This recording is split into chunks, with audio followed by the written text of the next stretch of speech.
Brittany, Kendall, producer Mike. Let's kick it off. Oh, Travis Kelce, why you gotta tease us like this? He was on his podcast with his brother. Someone called in and was like, "Hey, I'm so mad. My wife wants to get married in the fall, and fall's football season. I can't get married in football season." Travis ended up saying, like, "I don't know anybody that gets married in the fall. Everybody gets married in the summer. That's dumb. Blah blah blah." Jason, for his part, was much wiser and said, "Dude, this is the dumbest thing I've ever heard in my life. This fight means absolutely nothing. I don't know what you want me to say, but there are some things in life that are more important than football. And if your wedding isn't one of them, we have other things that we need to talk about." So that was funny. Yeah. Travis's clip, a little like, whatever, bro. But all I have to say is this. What? Why is he taking this call? Why are we talking about this on their podcast? Jason's happily married. They've been married since 2018. Yeah. They've got 4 kids. Why in the hell on a football podcast in January are we talking about a fall wedding because this guy doesn't want to get married in the fall? Can we? Okay, that's a great question. But can we Thank you. acknowledge also how wrong they are? Everyone wants to get married in the fall. Well, and like Jason's right. Like, Yeah, I know it's more important, but like everyone's like, we're having a fall wedding. We want a fall wedding, but we have to do it in the middle of August because nothing's available. Like everyone wants a fall wedding, I thought. yeah. So Travis, you're wrong. One, but of course, none of your friends get married in the fall. Yeah, true. Duh. Professional football players. Like, They're a little that makes busy. sense. I just think it's kind of funny because we just had Taylor's surprise birthday in December where she was kind of being weird about that finger not being photographed or like making sure it was like semi-covered or twisted around. We haven't seen much of her since then.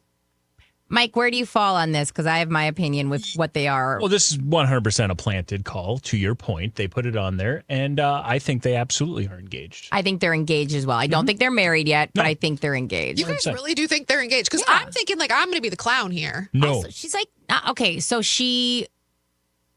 they're doing everything different than every one of her last relationships. Her last relationship was, 6 years long, no engagement. And I think they're the type, and they're a little bit on the, like, older side for, I shouldn't say that because I don't believe that that's an older I get what age. you mean, though. Like, But a yeah. lot of people go by the age of 30. I think a lot of people in the heart of the You know, if country. you know, kind of thing. Yeah, kind of go, dang, like, shouldn't I know what I want by now? And then you, as Brittany said, you know what you want. He loves her out loud in a way that no other boyfriend has done. I think they both want each other to feel so secure. I think for sure that either they're engaged or they are they've talked about it where they're getting engaged. I don't think he would put her in a position of we're going to just wait it out.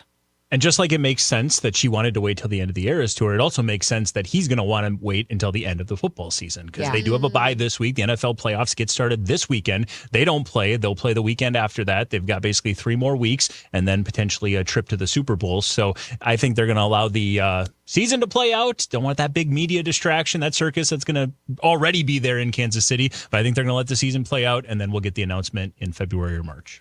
And then they're going to have kids. Whoa. Okay, I know I'm guys. missing a step, but that's all I really Where do you want. think they'll get married? Do you think they'll get married at her beautiful place in Rhode Island? No. No? No, because it's right on the ocean. I don't think that would be good for security because they take pictures of people there all the time. I don't know. I almost say it's going to be out of the U.S., but I don't know. That same way. Oh. I don't know. But at least security-wise, I mean, things are a little easier to navigate here in the And country. if it's Kansas City, I mean, It's just like a Hallmark movie. it's fine. 50-yard line right there on the KC. Andy Reid, he's going to be reading to the choir. Oh. We're going to need that field back at some point. It's fine. Fine. Oh. Blessed nuptials. On the other side of the relationship spectrum, we have Jessica Elba and her soon-to-be ex, Cash Warren, are separated, and insiders, or like we like to call them, Insiders. are saying that they are officially headed for divorce. They were married for 16 years, I believe. Yep. They have been caught not wearing their rings out. I think Cash was not wearing his rings out in November, November. And then she kind of quit wearing her rings in December and January. So there's been a lot of hints towards this, but nobody really knew until they said that, yeah, they're definitely now are in different households and they're going to be filing for divorce. So they, like their people, have said that this is true. Yeah. I think, it's 17-year marriage. I said 16. Near 17, so it is 16. Oh, You're right okay, first thank time. you. Yep. I'm not sure because I feel like this was from one of their people, but not officially. And I will say the report is saying it's unclear what brought them to this decision. It talks about their kids that they've had together. It talks really about each of them pretty equally. It doesn't feel like anyone's trying to dump anything on either one. So I feel like this was a joint call to TMZ. She's got some things going on because she just stepped away from the Honest Company board. It had been her baby, obviously, kind of literally, because she created the company when her daughter was a baby. And she was like, I am not finding brands that align with what I want. So she created the Honest Company. It's done massive things since then. She stepped away from the board maybe just this last year. It was very recently. So she going through some things. I mean, Yeah. And maybe she stepped away from the board to work on her marriage or maybe like things. I don't know. You never know, right? That was the speculation right away, is that they were having, because this is when we were also starting to see them out and about without their rings on. Okay. I love Jessica Elba. Yeah, she was the chief creative officer before stepping away in April last year. Okay. Yeah. I remember reading about it because I'm of the age where I am buying all these things. Yeah. And I thought, oh, well, because I do buy a lot of Honest Company products. And I remember thinking, I wonder if they'll stay true to their core, because I believed that they would when she was still a part of it. Yeah. Since she gave up kind of everything for this. Dang. Yeah. I wish them well.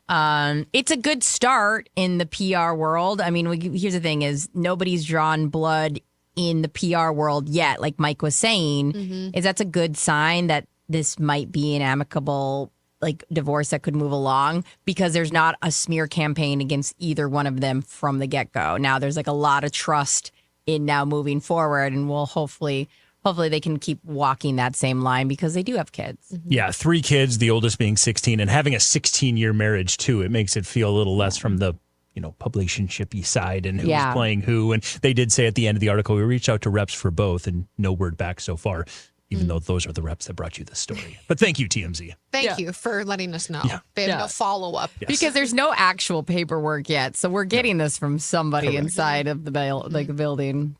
You guys, I saw this story and it just made me laugh. Bad Bunny, he wants to be Anchorman.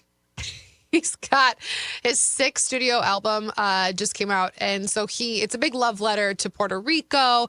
And so he went on to Spanish-speaking news and Puerto Rican news channel. And he sat at the anchor desk. He tossed it to the weatherman. He kept in character the whole time.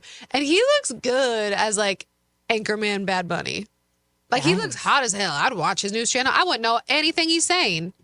It's fine. But I'd still watch him. There you go. Well, he's got one fan. He's got me. I love this guy. He'll do absolutely anything. You may remember he for 6 months decided to become a WWE wrestler and slayed it. He was amazing. Maybe there's just people in this world that are multi-talented that where you just go, all right, we have degrees in some of this stuff, and he just comes in one day, takes over. Rolling in hot. All right. Oh, Bad Bunny. We'll put it on the show page if you are interested in seeing this clip. What can't he do? Don't come into radio. Stay away from our job. Don't come for our paycheck.